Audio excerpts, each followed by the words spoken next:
नमस्कार दोस्तों, स्वागत है आपका हमारे यूट्यूब चैनल पे। अगर आप मेरे चैनल पे पहली बार आए हैं तो चैनल को सब्सक्राइब कर लीजिए, वीडियो को लाइक करें। तो आज हम पढ़ेंगे भारत की नई शिक्षा नीति के बारे में। इसमें हम पढ़ेंगे कि भारत की शिक्षा नीति कब कब बदलाव हुआ, क्या क्या बदलाव हुआ, क्या क्या इसमें नए नए नए प्रावधान जोड़े गए। तो चलिए हम लोग देखते हैं।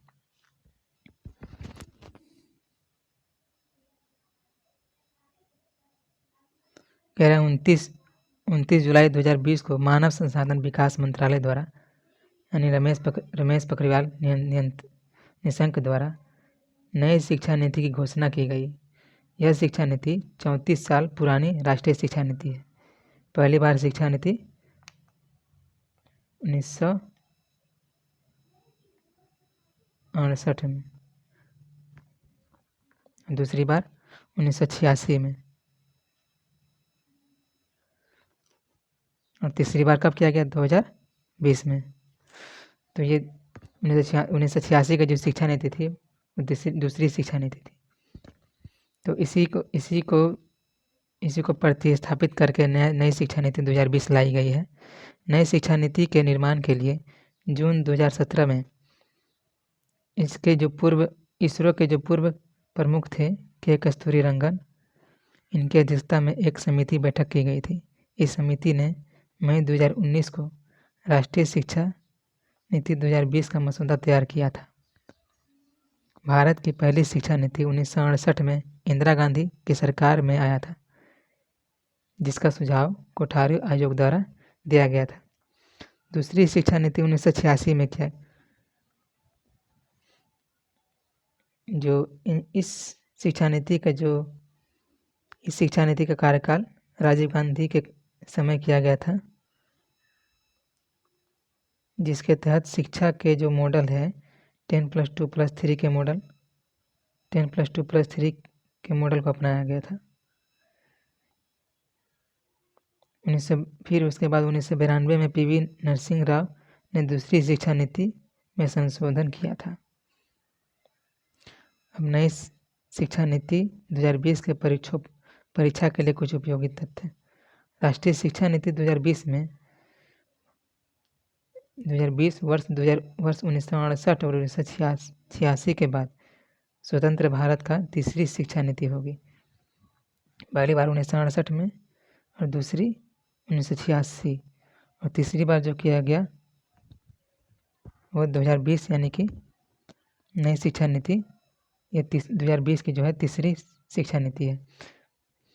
मानव संसाधन विकास मंत्रालय का नाम बदलकर शिक्षा मंत्रालय कर दिया गया।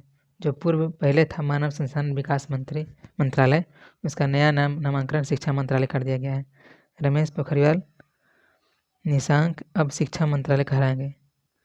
नई शिक्षा नीति के तहत वर्तमान में सक्रिय 10+2 के जो शैक्षिक मॉडल के स्थान पर 5+3+3+4 पहले क्या था? पहले 10+2+3। अब जो है नया शिक्षा नीति का जो मॉडल तैयार किया गया है वो 5+3+3+4 मॉडल को तैयार किया गया है। अब स्कूल के पहले 5 साल की पढ़ाई फाउंडेशन स्टेज यानी कि प्री प्राइमरी स्कूल मानी जाएगी, जिसमें प्री प्राइमरी स्कूल के 3 साल और पहली तथा दूसरी कक्षा के 2 साल शामिल होंगे। यानी कि पहले 5 साल में 3 साल तो प्री प्राइमरी स्कूल का क्लास होगा। उसके बाद जो 2 साल बचेगा तो पहला साल फर्स्ट क्लास और दूसरा साल यानी 5 ईयर में 3 साल प्री प्राइमरी स्कूल होगा और उसके बाद जो 2 साल बचेगा उसमें पहला क्लास और दूसरा पहली कक्षा और दूसरी कक्षा के क्लास होंगे। उसके बाद अगले 3 साल का जो स्टेज होगा वो 3 से 5 तक की होगी। यानी कि 2 साल उधर हो गया और 2, 3, 5 तक की 3 साल इधर 5 तक है। इसके बाद जो 3 साल का जो मिडिल स्टेज होगा उसमें कक्षा 6 से 8 तक को शामिल किया गया है और अंतिम 4 साल का जो स्टेज होगा वो कक्षा 9 से 12 तक की होगी। अब 9वीं कक्षा से ही विषय चुनने की आज़ादी होगी। नेक्स्ट है शिक्षा के माध्यम में 5वीं कक्षा तक मातृभाषा या स्थानीय भाषा या क्षेत्रीय भाषा का इस्तेमाल किया जाएगा।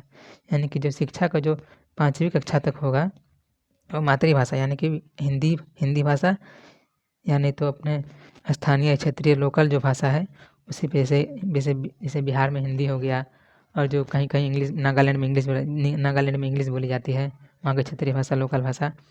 तो वहाँ का जो शिक्षा का 5वीं तक का जो कक्षा होगा वो इंग्लिश में अपना करवा सकते हैं।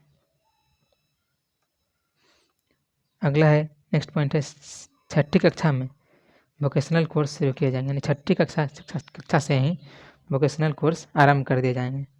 अगला है, नई शिक्षा नीति के अनुसार शोध करने वाले छात्र, यानी कि जो प्रैक्टिकल करने वाले जो छात्र होंगे उसने स्नातक की डिग्री, उसका जो स्नातक की डिग्री 4 वर्ष कर दी गई है।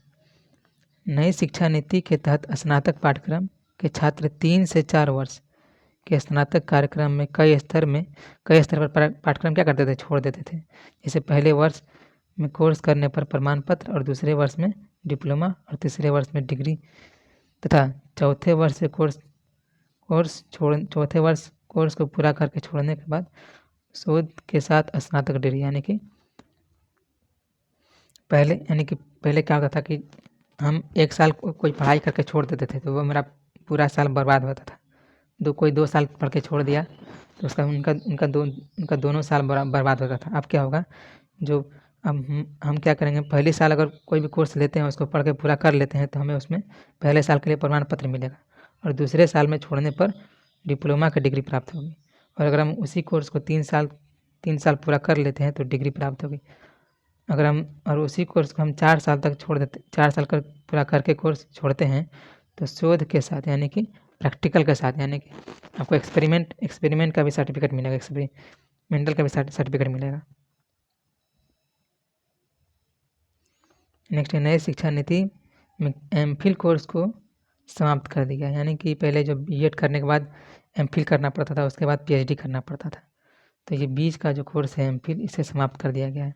अब 4 साल के स्नातक डिग्री प्रोग्राम के बाद सीधे पीएचडी कर सकते हैं, यानी कि 4 साल की स्नातक यानी कि ग्रेजुएशन करने के बाद आप सीधे पीएचडी कर सकते हैं। एमफिल करने की कोई